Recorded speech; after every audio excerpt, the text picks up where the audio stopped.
ಕಳೆದ ವಾರದಲ್ಲಿ ಆತ್ಮಿಕ ಬೆಳವಣಿಗೆಯಲ್ಲಿ ಆತ್ಮಿಕ ಆರೋಗ್ಯ ಎಂಬಂಥ ವಿಚಾರವನ್ನು ನಾವು ಧ್ಯಾನಿಸ್ತಾ ಬರ್ತಾ ಇದ್ದೀವಿ. ಅದರಲ್ಲಿ ಮೊದಲನೇದಾಗಿ ಒಬ್ಬ ಆರೋಗ್ಯಕರವಾದ ವ್ಯಕ್ತಿ ಏನೇ ಕಷ್ಟಗಳು ಬಂದರೂ, ಹಿಂಸೆಗಳು ಬಂದರೂ ಆತನ ದೇಹದಲ್ಲಿ ರೋಗ ನಿರೋಧಕ ಶಕ್ತಿ ಉಳ್ಳವನಾಗಿರ್ತಾನೆ. ಯಾವುದೇ ರೋಗಗಳು ಬಂದರೂ, ಯಾವುದೇ ರೀತಿಯಾದ ಸಮಸ್ಯೆಗಳಿದ್ರೂ ಆತನಲ್ಲಿ ರೋಗ ನಿರೋಧಿಸುವ ಶಕ್ತಿ ಇರುವುದಾದರೆ ಆತ ಖಂಡಿತವಾಗಿ ಇದೆಲ್ಲವನ್ನ ಜಯಿಸ್ತಾನೆ. ಆತನ ದೇಹ ಅದು ಜಯಿಸ್ತದೆ. ಹಾಗೆ ಆತ್ಮಿಕವಾದಂತಹ ಆ ಒಂದು ಆರೋಗ್ಯ ನಮಗಿರುವುದಾದರೆ ಖಂಡಿತವಾಗಿಯೂ ಸಹ ನಾವೂ ಸಹ ಖಂಡಿತವಾಗಿ ನಮಗೆ ಬರುವ ಎಲ್ಲ ಹೋರಾಟಗಳನ್ನ, ನಮಗೆ ಬರುವ ಎಲ್ಲ ಕಷ್ಟಗಳನ್ನ, ನಮಗೆ ಬರುವ ಎಲ್ಲ ರೀತಿಯಾದ ಹಿಂಸೆಗಳನ್ನ ನಾವು ಗೆಲ್ಲುವವರಾಗಿದ್ದೇವೆ, ನಾವು ಜಯಿಸುವವರಾಗಿದ್ದೇವೆ. ಅದೆಲ್ಲವನ್ನೂ ಕೂಡ ಸಂಪೂರ್ಣವಾಗಿ ತೆಗೆದುಹಾಕುವವರಾಗಿರ್ತೇವೆ. ಈಗ ಮುಂದಿನ ವಿಚಾರವನ್ನು ಧ್ಯಾನಿಸಲಿಕ್ಕಿದ್ದೇವೆ. ನಾವು ನಾನಾ ವಿಧವಾದ ಕಷ್ಟಗಳಲ್ಲಿ ಬಿದ್ದಿರುವಾಗ ಅದನ್ನ ಸಹಿಸ್ಕೊಳ್ಬೇಕಂದ್ರೆ ಅದನ್ನ ಸಂತೋಷವಾಗಿಯೂ ತಾಳ್ಮೆಯಿಂದಲೂ ಅದನ್ನ ಸಹಿಸ್ಕೊಳ್ಳಿಕ್ಕೆ ಅಥವಾ ಅದನ್ನ ಜಯಿಸ್ಲಿಕ್ಕೆ ಸಾಧ್ಯ ಎಂಬುದನ್ನು ನೋಡಿದ್ವಿ. ಅದು ಮಾತ್ರ ಅಲ್ಲದೆ ಯಾಕೋಬನ ಈ ಪತ್ರಿಕೆಯಲ್ಲಿ ಯಾಕೋಬನ್ ನಮಗೆ ಬೇರೆ ಅನೇಕ ಮಾರ್ಗಗಳನ್ನು ಕೂಡ ಆತ ಬರೆದು ಕೊಟ್ಟಿದ್ದಾನೆ. ನಾವು ಕಷ್ಟಗಳನ್ನ ಸಹಿಸ್ಕೊಳ್ಬೇಕಂದ್ರೆ ಬರೀ ನಾವು ತಾಳ್ಮೆ ಉಳ್ಳವರು ಆದರೆ ಸಾಲದು, ನಾವು ಅದನ್ನು ಸಂತೋಷಕರವಾಗಿ ಸ್ವೀಕರಿಸಿದ್ರೆ ಸಾಲದು. ಈಗ ಮೂರನೇದಾಗಿ ನಾವು ನೋಡೋದಾದ್ರೆ ಅದನ್ನ ನಾವು ಜ್ಞಾನದಿಂದ ಸಹಿಸಿಕೊಳ್ಬೇಕಾಗುತ್ತೆ. ಜ್ಞಾನದಿಂದ ಅದರ ವಿರುದ್ಧವಾಗಿ ನಾವು ನಡ್ಕೊಳ್ಳಬೇಕಾಗ್ತದೆ. ನಾವು ವಚನವನ್ನ ನಾವು ಓದ್ಕೊಳ್ಳೋಣ. ಯಾಕೋಬ 1ನೇ ಅಧ್ಯಾಯದ 5ನೇ ವಚನದಿಂದ, ನಿಮ್ಮಲ್ಲಿ ಯಾವನಿಗಾದರೂ ಜ್ಞಾನ ಕಡಿಮೆಯಾಗಿದ್ದರೆ ಅವನು ದೇವರನ್ನ ಕೇಳಿಕೊಳ್ಳಲಿ, ಅದು ಅವನಿಗೆ ದೊರಕುವುದು. ದೇವರು ಅಂಗಿಸದೆ ಎಲ್ಲರಿಗೂ ಉದಾರ ಮನಸ್ಸಿನಿಂದ ಕೊಡುವವನಾಗಿದ್ದಾನೆ. ಸ್ವಲ್ಪವೂ ಸಂದೇಹ ಪಡದೆ ನಂಬಿಕೆ ಇಟ್ಟು ಕೇಳಿಕೊಳ್ಳಬೇಕು.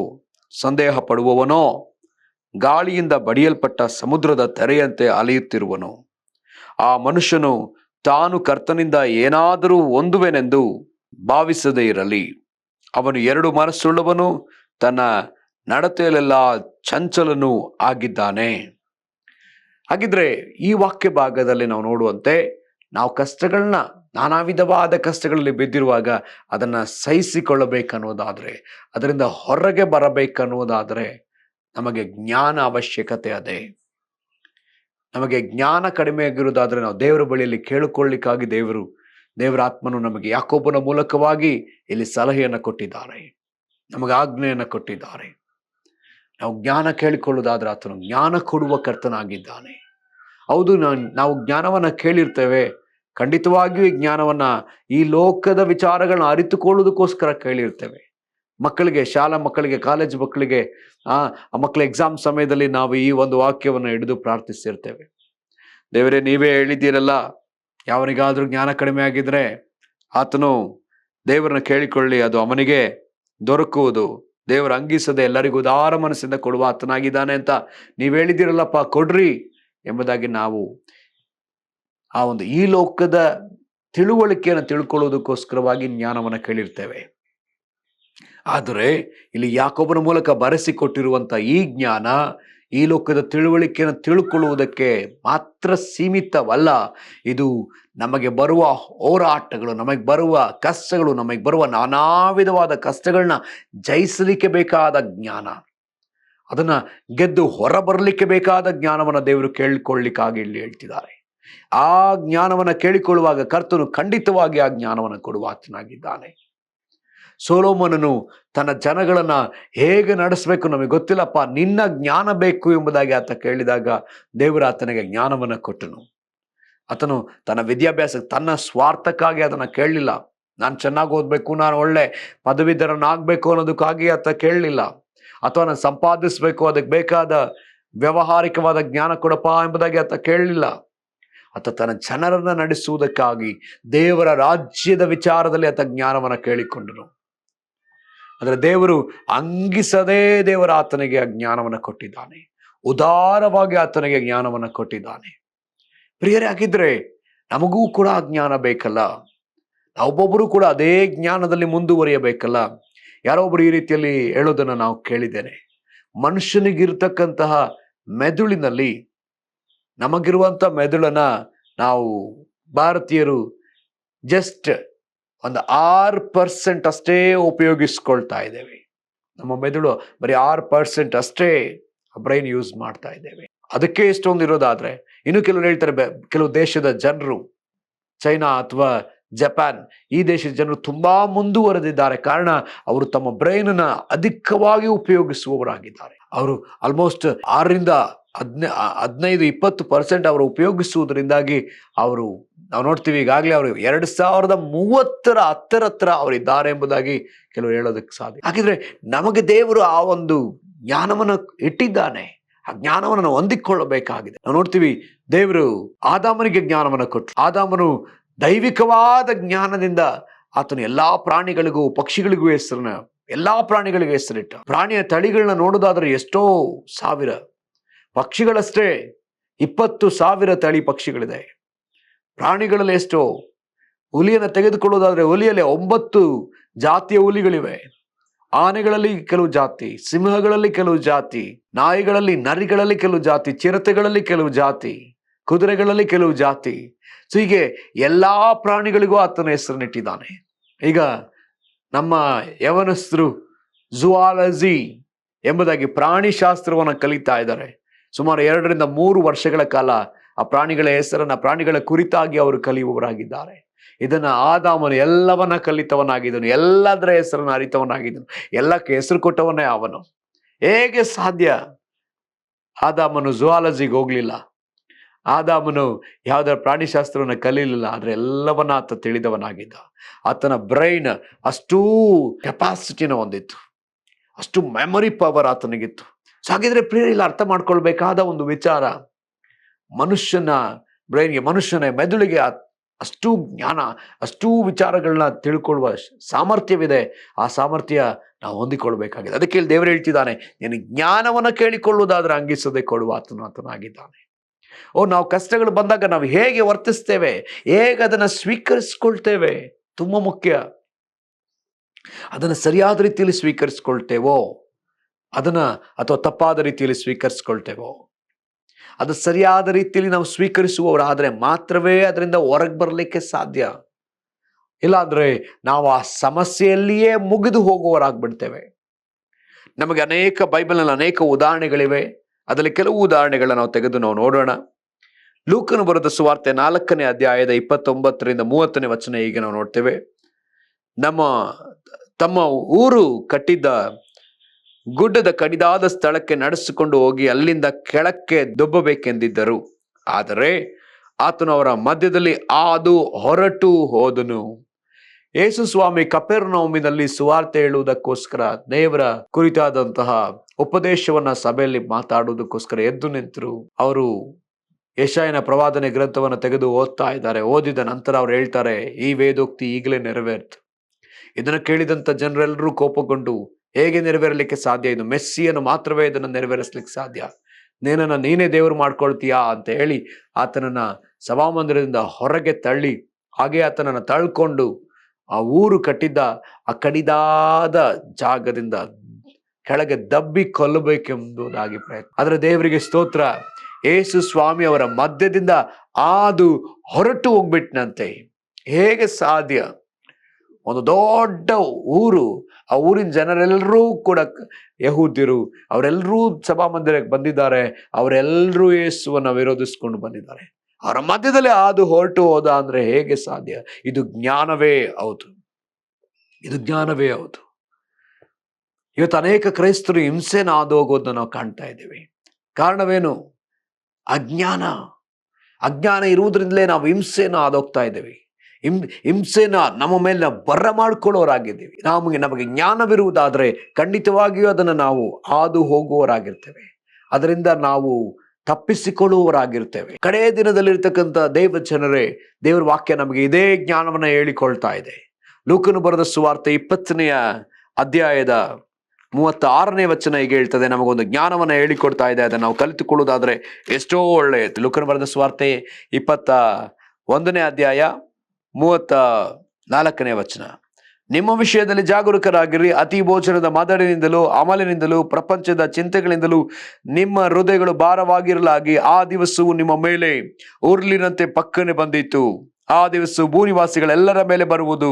ಆದರೆ ಬರುವುದಕ್ಕಿರುವ ಇವೆಲ್ಲವುಗಳೊಳಗಿಂದ ತಪ್ಪಿಸಿಕೊಳ್ಳುವುದಕ್ಕೂ ಮನುಷ್ಯಕುಮಾರನ ಮುಂದೆ ನಿಂತುಕೊಳ್ಳುವುದಕ್ಕೂ ನೀವು ಪೂರ್ಣ ಶಕ್ತರಾಗುವಂತೆ ಎಲ್ಲಾ ಕಾಲದಲ್ಲಿಯೂ ದೇವರಿಗೆ ವಿಜ್ಞಾಪನೆ ಮಾಡಿಕೊಳ್ಳುತ್ತಾ ಎಚ್ಚರವಾಗಿರ್ರಿ ಅಂದನು.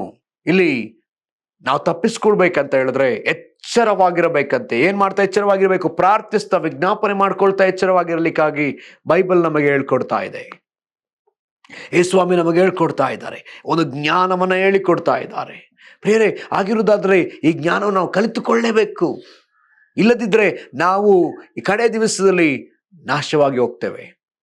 ಭೋಜನದ ಅಮಲು, ಭೋಜನದ ಮದಡಿನಿಂದ ನಾವಿರುವವರಾದ್ರೆ ನಾವು ನಾಶವಾಗುವುದು ಖಂಡಿತ. ಅದಕ್ಕೆ ಬದಲಾಗಿ ನಾವು ಉಪವಾಸವಾಗಿ ಪ್ರಾರ್ಥಿಸ್ತಾ ವಿಜ್ಞಾಪಿಸುತ್ತಾ ಆತನ ಸಮ್ಮುಖದಲ್ಲಿ ಕಾದು ಕುಳಿತಿರುವವರಾದ್ರೆ ಖಂಡಿತವಾಗಿ ನಾವು ತಪ್ಪಿಸಿಕೊಳ್ತೇವೆ. ಲೋಕಕ್ಕೆ ಬರುವ ಅನೇಕ ವಿಪತ್ತುಗಳಿಂದ, ಲೋಕಕ್ಕೆ ಬರುವ ಅನೇಕ ರೀತಿಯಾದ ಅಲ್ಲಿ ನಾವು ನೋಡ್ತೀವಿ, ಅನೇಕ ರೀತಿಯಾದಂತಹ ತೊಂದರೆಗಳಿಂದ ನಾವು ತಪ್ಪಿಸಿಕೊಳ್ಳುತ್ತೇವೆ. ಅವಾಗಿಂದ ಎಚ್ಚರವಾಗಬೇಕು. ಹಾಗಿದ್ರೆ ನಾವು ಆದಷ್ಟು ಶೀಘ್ರದಲ್ಲಿ ಈ ಜ್ಞಾನವನ್ನ ಹೊಂದಿಕೊಳ್ಳಬೇಕು. ಇದು ಜ್ಞಾನವೇ. ಯೇಸು ಸ್ವಾಮಿಗೆ ಆ ಜ್ಞಾನವಿತ್ತು, ತಪ್ಪಿಸಿಕೊಳ್ಳುವ ಜ್ಞಾನ. ಆ ಒಂದು ಜನಗಳು ತಳ್ಳುವಾಗ ಆತನು ತಳ್ಳಿಸ್ಕೊಳ್ತಾ ಇರಲಿಲ್ಲ. ಆತನು ಆ ಒಂದು ಕಡಿದಾದ ಬೆಟ್ಟದಿಂದ ಕೆಳಗೆ ಬೀಳುವುದಕ್ಕಾಗಿ ಹೋಗ್ಲಿಲ್ಲ. ಆತ ಬಿದ್ದಿದ್ರೂ ಸಹ ದೇವದೂತರು ಆತನನ್ನ ಬಂದು ಕಾಪಾಡ್ಕೊಳ್ತಾ ಇದ್ರು. ಬೈಬಲ್ ವಾಕ್ಯ ಅದನ್ನೇ ಹೇಳ್ತದೆ.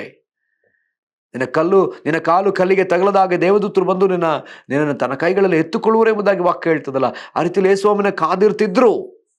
ಆದರೂ ಯೇಸುಸ್ವಾಮಿ ತಾನು ಜ್ಞಾನವುಳ್ಳವನಾಗಿ ಅಲ್ಲಿಂದ ತಪ್ಪಿಸ್ಕೊಂಡ್ರು. ಒಮ್ಮೆ ಒಬ್ಬ ಪಾಸ್ಟರ್ ಅವರು ಒಂದು ಸಭೆಯಲ್ಲಿ ಬೋಧಿಸ್ತಾ ಇದ್ದಾರೆ. ಅದರ ಮಧ್ಯದಲ್ಲಿ ಕ್ರೈಸ್ತರನ್ನ ವಿರೋಧಿಸುವಂತಹ ಜನರು ಆ ಸಭೆಯನ್ನ ಮುತ್ತಿಗೆ ಹಾಕಿ ಆ ಪಾಸ್ಟರ್ನ ಹಿಡಿಬೇಕಂತ ಅವರು ಆಲೋಚನೆ ಮಾಡ್ತಾರೆ. ದೇವರಿಗೆ ಸ್ತೋತ್ರ, ಆ ಪಾಸ್ಟರ್ ಕುಳ್ಳ ಪಾಸ್ಟರ್ ಆಗಿದ್ದರಿಂದ ಆ ಪಾಸ್ಟರ್ ಸ್ವಲ್ಪ ಜ್ಞಾನ ಉಪಯೋಗಿಸಿದ್ರು.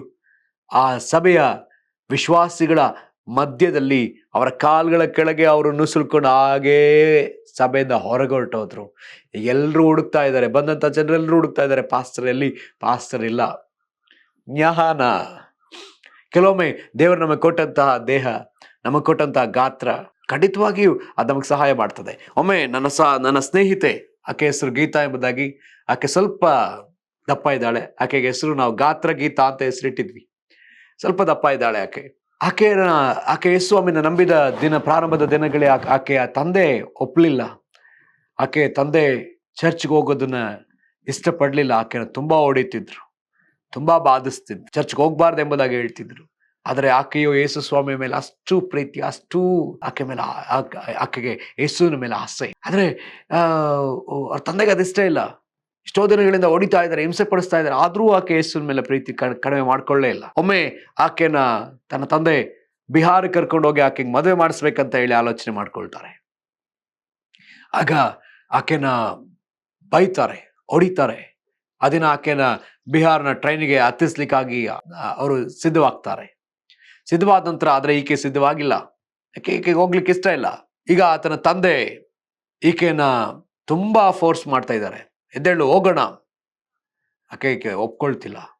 ಕಡೆಗೆ ನೀನು ಎತ್ಕೊಂಡು ಹೋಗ್ತೀನಿ ಅಂತ ಹೇಳಿ ಆಕೆಯ ತಂದೆ ಪ್ರಯತ್ನಿಸ್ತಾರೆ.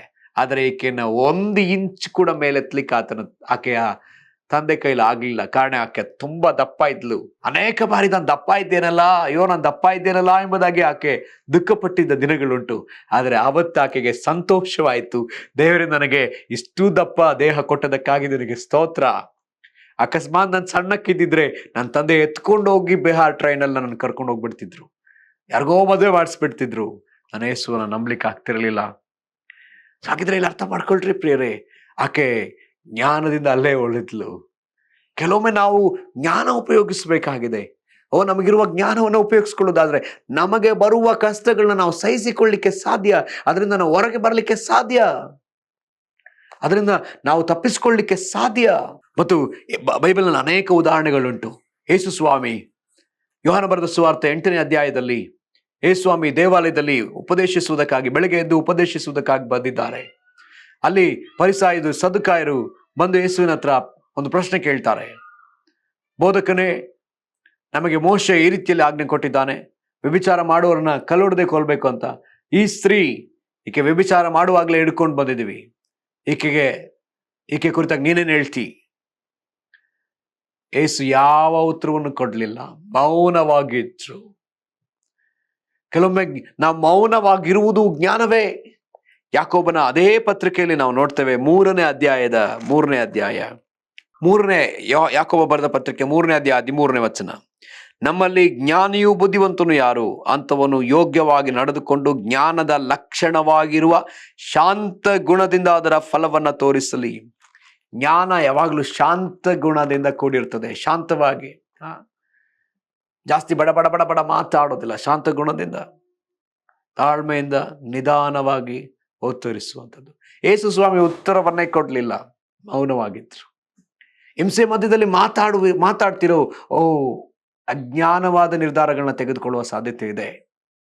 ಕಷ್ಟಗಳನ್ನ ಸಹಿಸಿಕೊಳ್ಳೋದ್ರ ಬದಲಾಗಿ, ಕಷ್ಟವನ್ನ ಗೆಲ್ಲುವುದರ ಬದಲಾಗಿ ಕಷ್ಟದಲ್ಲಿ ಸೋತು ಹೋಗುವ ಸಾಧ್ಯತೆ ಇದೆ. ಹಿಂಸೆ ಬಂತು, ಜ್ಞಾನದಿಂದ ನಡೆಸಲ್ಪಡಬೇಕು. ಅದಕ್ಕೊಂದು ಒಳ್ಳೆ ಉದಾಹರಣೆ ಹಳೆ ಒಡಂಬಡಿಕೆಯಲ್ಲಿದ್ದಂಥ ಮೋಶೆ. ಆತನು ಐಗುಪ್ತ ದೇಶದ ಸಕಲ ವಿದ್ಯೆಯನ್ನ ಕಲಿತವನಾಗಿದ್ದರೂ ಸಹ ಆತನು ದೈವಿಕವಾದ ಜ್ಞಾನವನ್ನ ಹೊಂದಿಲ್ಲದವನಾದದ್ದರಿಂದ ಆತನು ಏನಾದ, ಐಗುಪ್ತ ದೇಶದವನನ್ನ ಹೊಡೆದು ಕೊಂದೇ ಬಿಟ್ಟ. ಆತ ಜ್ಞಾನಿ ಆಗಿದ್ರೆ ಬೇರೆ ಕಾರ್ಯಗಳನ್ನ ಮಾಡಬಹುದಾಗಿತ್ತು, ಆದ್ರೆ ಆತ ಸಾಯಿಸೇ ಬಿಟ್ಟ. ಈಗ ಎಲ್ಲರಿಗೂ ಕೂಡ ಗೊತ್ತಾಗ್ಬಿಟ್ಟಿದೆ. ಗೊತ್ತಾದ್ರಿಂದ ಈಗ ಆತ ದೇಶವನ್ನೇ ಬಿಟ್ಟು ಹೋಗ್ಬೇಕಾಗಿ ಬಂತು. ಬೇರೆ ಇಲ್ಲಿ ನಾವು ಕಲಿತುಕೊಳ್ಳಬೇಕಾದ ವಿಚಾರವೇನು? ಜ್ಞಾನ. ಯೇಸು ಕ್ರಿಸ್ತನು ಇಲ್ಲಿಯೂ ಹಾಗೆ ಆತ ಶಾಂತನಾಗಿ ಆತನು ಒಂದು ನೆಲದಲ್ಲಿ ಏನೋ ಬರೀತಿರೋದನ್ನ ನಾವು ಕಾಣ್ತೇವೆ. ಏನೋ ಒಂದನ್ನ ಬರಿತಾ ಇದ್ದಾನೆ. ಇದನ್ನೇ ಬರ್ದ ಅಂತ ಹೇಳಿ ಅಲ್ಲಿ ಬರ್ದಿಲ್ಲ. ಏನೋ ಬರಿತಾ ಇದ್ದಾನೆ. ಆದ್ರೆ ಇವರೆಲ್ಲರೂ ತಿರುಗಿ ಪ್ರಶ್ನೆ ಕೇಳ್ತಿದ್ದಾರೆ. ತಿರುಗಿ ಪ್ರಶ್ನೆ ಕೇಳ್ತಿದ್ದರಿಂದ ಯೇಸು ಸ್ವಲ್ಪ ಹೊತ್ತಿನ ನಂತರದಲ್ಲಿ ಒಂದು ಉತ್ತರವನ್ನ ಕೊಡ್ತಾರೆ. ನಿಮ್ಮಲ್ಲಿ ಯಾರು ಪಾಪ ಮಾಡಲಿಲ್ಲವೋ ಅವರು ಮೊದಲು ಆಕೆ ಮೇಲೆ ಕಲ್ಲನ್ನ ಹೊಡೀರಿ. ಒಂದು ಜ್ಞಾನದಿಂದ ಬಂದ ಉತ್ತರ. ಯೇಸು ಸ್ವಾಮಿ ಆಕೆನ ಧರ್ಮಶಾಸ್ತ್ರದ ಪ್ರಕಾರ ಶಿಕ್ಷಿಸಿದ್ರು ತಪ್ಪು. ಯೇಸು ಸ್ವಾಮಿ ಶಿಕ್ಷಿಸದೆ ಹೋದರೂ ಕೂಡ ತಪ್ಪೆ. ಶಿಕ್ಷಿಸಿದ್ರೆ ಯೇಸು ಸ್ವಾಮಿ ಬಂದಿದ್ದೆ ಕರುಣೆ ತೋರ್ಸಕ್ಕೋಸ್ಕರ, ನ್ಯಾಯ ತೀರ್ಮಾನ ಮಾಡೋದಕ್ಕಾಗಿ ಅಲ್ಲ, ಕರುಣೆ ತೋರಿಸುವುದಕ್ಕೋಸ್ಕರ ಬಂದ್ರು. ಹಾಗಾದ್ರೆ ಶಿಕ್ಷಿಸ್ಬಿಟ್ರೆ ತಂದೆಯಾದ ದೇವರಿಗೆ ವಿರುದ್ಧವಾಗಿ ನಡೆದಂತಾಗ್ತದೆ. ಶಿಕ್ಷಿಸದೆ ಹೋದ್ರೆ ಧರ್ಮಶಾಸ್ತ್ರಕ್ಕೆ ವಿರುದ್ಧವಾಗಿ ನಡೆದಂಗಾಗ್ತದೆ. ಆದ್ರೆ ಯೇಸು ಎರಡನ್ನೂ ಕೂಡ ಮಾಡಲಿಲ್ಲ. ಕಾಯ್ತಾ ಇದ್ರು, ತಂದೆಯ ಮಾತುಗಳಿಗ ಕಾಯ್ತಾ ಇದ್ರು, ತಂದೆ ಬಳಿಲಿ ಜ್ಞಾನಕ್ಕಾಗಿ ಪ್ರಾರ್ಥಿಸ್ತಿದ್ರು ಎಂಬುದಾಗಿ ನಾನು ನಂಬ್ತೇನೆ. ಆತನು ಸರಿಯಾದ ಜ್ಞಾನದ ಮಾತನ್ನ ಹೇಳಿಕೊಟ್ರು. ಯಾರು ಪಾಪ ಮಾಡಲಿಲ್ಲ ಅವರು ಮೊದಲು ಕಲ್ಲೊಡಿರಿ. ಯಾರು ಹೊಡಿಲಿಲ್ಲ, ಎಲ್ಲರೂ ಚಿಕ್ಕವರಿಂದ ದೊಡ್ಡವರವರೆಗೂ ಎಲ್ಲರೂ ಕೂಡ ಕಲ್ಲುಗಳನ್ನ ಬಿಟ್ಟು ಹೊರಟೋದ್ರು. ಕಡೆಗೆ ಆ ಒಂದು ಸ್ತ್ರೀಯನ್ನು ನೋಡಿ, ಅಮ್ಮ ನಿನಗೆ ಯಾರು ದಂಡಿಸಲಿಲ್ಲವೇ ಅಂತ ಕೇಳಿದಾಗ ಆಕೆ ಹೇಳ್ತಾಳೆ, ಯಾರು ದಂಡಿಸಲಿಲ್ಲ ಕರ್ತನೆ. ಯಾರು ದಂಡಿಸಲಿಲ್ಲ ಕರ್ತನೆ. ಯಾರು ಯೇಸುವನ್ನೇ ಕರ್ತನೆಂದು ಸ್ವೀಕರಿಸ್ಕೊಳ್ತಾರೋ ಅವರಿಗೆ ರಕ್ಷಣೆ. ಆ ಕರ್ತನೆ ಅನ್ನುವಂಥ ಒಂದು ಪದ ಯೇಸು ಸ್ವಾಮಿಯೂ ಕೂಡ ಆಕೆಯನ್ನು ದಂಡಿಸದ ಹಾಗೆ ಕ್ಷಮಿಸುವಂತೆ ನಡೆಸಲ್ಪಡ್ತು. ಯೇಸು ಒಂದು ಮಾತನ್ನು ಹೇಳಿದ್ರು ಕಡೆಗೆ, ನಾನು ನಿನ್ನನ್ನು ದಂಡಿಸುವುದಿಲ್ಲ, ಹೋಗು, ಪಾಪ ಮಾತ್ರ ಮಾಡಬೇಡ. ಹಾಗಿದ್ರೆ ಪ್ರಿಯರೇ, ಜ್ಞಾನ ನಮ್ಮನ್ನ ಅನೇಕ ರೀತಿಯಾದ ಹೋರಾಟಗಳಿಂದ ನಮ್ಮನ್ನು ತಪ್ಪಿಸುವಂಥದ್ದಾಗಿದೆ. ಈಗ ಯೇಸು ಸ್ವಾಮಿ ಯೆರೂಸಲೇಮಿಗೆ ಬಂದಿದ್ದಾರೆ. ಈಗ ಯೇಸು ಸ್ವಾಮಿಗೆ ಮತ್ತೊಂದು ಹೋರಾಟ, ಮತ್ತೊಂದು ರೀತಿಯಾದಂತಹ ಸಮಸ್ಯೆ ಬಂದಿದೆ. ಅನೇಕರು ಬಂದು ಯೇಸು ಸ್ವಾಮಿ ಹತ್ರ ಈ ಪ್ರಶ್ನೆ ಕೇಳ್ತಾರೆ, ನಾವು ಕೈಸರನಿಗೆ ತೆರಿಗೆನ ಕೊಡುವುದು ಸರಿಯಲ್ಲವೋ? ಈಗ ಯೇಸು ಏನಂತ ಉತ್ತರ ಕೊಡ್ತಾರೆ. ಈಗ ಯೇಸು ಸ್ವಾಮಿ ತಕ್ಷಣವೇ ಜ್ಞಾನಕ್ಕಾಗಿ ಪ್ರಾರ್ಥಿಸಿದಿರಬಹುದು. ತಕ್ಷಣ ತಂದೆಯ ದೇವರ ಆತನಿಗೆ ಮಾತನಾಡಿದ್ರು, ನಿಮ್ಮ ಬಳಿ ಇರತಕ್ಕಂಥ ನಾಣ್ಯವನ್ನು ತೋರಿಸ್ರಿ. ಆ ನಾಣ್ಯದಲ್ಲಿ ಯಾರ ಮುಖವಿದೆ? ಕೈಸರನ ಮುಖವಿದೆ. ಹಾಗಿದ್ರೆ ಕೈಸರನ ದನ ಕೈಸರನಿಗೆ ಕೊಡ್ರಿ, ದೇವರ ದನ ದೇವರಿಗೆ ಕೊಡ್ರಿ. ಒಂದೇ ಉತ್ತರ. ಯಾರೂ ಆ ಉತ್ತರಕ್ಕೆ ತಿರುಗಿ ಮಾತಾಡ್ಲಿಕ್ಕಾಗದಂತೆ ದೇವರು ಮಾತಾಡಿದ್ರು. ಹಾಗೆ ಪ್ರಿಯರೇ, ನಮ್ಮನ್ನ ಹಿಂಸೆ ಪಡಿಸುವಾಗ, ಕಷ್ಟಗಳನ್ನ ಕೊಡುವಾಗ, ನ್ಯಾಯಾಧಿಪತಿಗಳ ಮುಂದೆ ಕರ್ಕೊಂಡು ಹೋಗುವಾಗ ನೀವು ಮೌನವಾಗಿರಿ. ನಿಮ್ಮೊಳಗಿರ್ತಕ್ಕಂಥ ದೇವರ ಆತ್ಮನು ನೀವು ತಕ್ಕ ಕಾಲಕ್ಕೆ ಹೇಗೆ ಮಾತಾಡಬೇಕು ಆತ ನಿಮಗೆ ಬೋಧಿಸ್ತಾನೆ. ಆತ ಬೋಧಿಸ್ತಾನೆ ಎಂಬುದಾಗಿ ಸ್ವಾಮಿಯಲ್ಲಿ ಹೇಳಿದ್ದಾರೆ. ಹಾಗಿದ್ರೆ ಪ್ರಿಯರೇ, ಈ ಜ್ಞಾನ ನಮಗೆ ಬೇಕಾಗಿದೆ. ಇನ್ನೊಂದು ಉದಾಹರಣೆ ನಾನು ನಿಮ್ಗೆ ಹೇಳಲಿಕ್ಕೆ ಇಷ್ಟಪಡ್ತೀನಿ. ಅಪೊಸ್ತಲನಾದ ಪೌಲನು ಅಗ್ರಿಪ್ಪ ರಾಜನ ಮುಂದೆ ನಿಲ್ಲಿಸಿದಾಗ ಎಲ್ಲರೂ ಕೂಡ ಅಲ್ಲಿ ನೆರೆದಿದ್ದಾರೆ. ಫರಿಸಾಯರಿದ್ದಾರೆ, ಸದ್ದುಕಾಯರಿದ್ದಾರೆ. ಈಗ ಆತನಿಗೆ ಮರಣದಂಡನೆಯನ್ನು ಕೊಡಿಸ್ಬೇಕನ್ನುವಂಥ ಆಲೋಚನೆಯಲ್ಲಿ ನಿಂತುಕೊಂಡಿದ್ದಾರೆ. ಈಗೇನು ವಿಚಾರಣೆಗಳು ನಡಿಬೇಕು. ವಿಚಾರಣೆ ನಡೆಯುವಂಥ ಸಂದರ್ಭದಲ್ಲಿ ಪೌಲ ಅರಿತುಕೊಂಡ, ಓ, ಇಲ್ಲಿ ಫರಿಸಾಯರು ಇದ್ದಾರೆ, ಸದ್ದುಕಾಯರು ಇದ್ದಾರೆ. ಪುನರುತ್ಥಾನ ಇದೆ ಅಂತ ನಂಬುವವರಿದ್ದಾರೆ, ಪುನರುತ್ಥಾನ ಇಲ್ಲ ಎಂಬುದಾಗಿ ಹೇಳುವವರಿದ್ದಾರೆ. ಹಾಗಿದ್ರೆ ತಕ್ಷಣ ಈಗ ಹೇಳ್ದ, ನೋಡ್ರಿ, ಇವರು ಪುನರುತ್ಥಾನ ಇಲ್ಲ ಎಂಬುದಾಗಿ ಹೇಳ್ತಾರೆ ಅಂತ ಹೇಳಿ ಒಂದೇ ಒಂದು ಮಾತನ್ನ ಹೇಳ್ಬಿಟ್ಟ. ಏನಾಯ್ತು? ಅವರವರ ಮಧ್ಯದಲ್ಲಿಯೇ ಹೋರಾಟಗಳು ಬಂದ್ಬಿಡ್ತು. ಅವರವರೇ ಜಗಳ ಆಡ್ಕೊಳಕ್ ಸ್ಟಾರ್ಟ್ ಮಾಡಿದ್ರು. ಸಭೆ ಮುರಿದು ಹೋಯ್ತು. ಪೌಲ ತಪ್ಪಿಸಲ್ಪಟ್ಟ. ಹಾಗಿದ್ರೆ ಪ್ರಿಯರೇ, ಇಲ್ಲಿ ಅರ್ಥ ಮಾಡ್ಕೊಳ್ಬೇಕಾದ ಒಂದು ವಿಚಾರ, ನಾವು ಕಷ್ಟಗಳನ್ನ ಸಹಿಸಿಕೊಳ್ಳುವುದಕ್ಕೆ ನಮಗೆ ದೈವಿಕವಾದ ಜ್ಞಾನ ಬೇಕು. ಆ ಜ್ಞಾನ ಬೇಕಂದ್ರೆ ದೇವರ ಬಳಿಯಲ್ಲಿ ಕೇಳಬೇಕು. ಹೇಗೆ ಕೇಳಬೇಕು? ನಂಬಿಕೆಯಿಂದ ಕೇಳಬೇಕು, ಸಂದೇಹವಿಲ್ಲದೆ ಕೇಳಬೇಕು. ಸಂದೇಹದಿಂದ ಕೇಳುವವನು ಏನಂತೆ? ಸಮುದ್ರದ ಅಲೆಯಂತೆ, ಆತ ದಡ ಸೇರೋದೇ ಇಲ್ಲ. ದೇವರಿಂದ ಆತ ಏನನ್ನು ಹೊಂದಿಕೊಳ್ಳುವುದೇ ಇಲ್ಲ. ಹೊಂದುವೇನೆಂದು ನೆನೆಸದೇ ಇರ್ಲಿ ಅಂತ ಹೇಳಿ ಬೈಬಲ್ ಅಲ್ಲಿ ಬರೆದು ಕೊಟ್ಟಿದೆ. ಸಂದೇಹದಿಂದ ಪ್ರಾರ್ಥಿಸ್ತಿದ್ದೀರಾ? ಸಂದೇಹ ಇಲ್ಲದೆ ಪ್ರಾರ್ಥಿಸಬೇಕು. ಕರ್ತನು ನಮಗೆ ಕೊಟ್ಟೇ ಕೊಡುವ ಆತನಾಗಿದ್ದಾನೆ. ಆತನ ಬಳಿ ಬಂದು ಪ್ರಾರ್ಥಿಸುವವನು ದೇವರಿದ್ದಾನೆ, ದೇವರ ಪ್ರಾರ್ಥನೆಗಳಿಗೆ ಉತ್ತರ ಕೊಡ್ತಾನೆ ಎಂಬುದಾಗಿ ನಂಬುವುದು ಅವಶ್ಯ. ಆಗ ಮಾತ್ರ ದೇವರ ಪ್ರಾರ್ಥನೆಗಳನ್ನ ಕೇಳಲಿಕ್ಕೆ ಸಾಧ್ಯ ಪ್ರಿಯರೇ.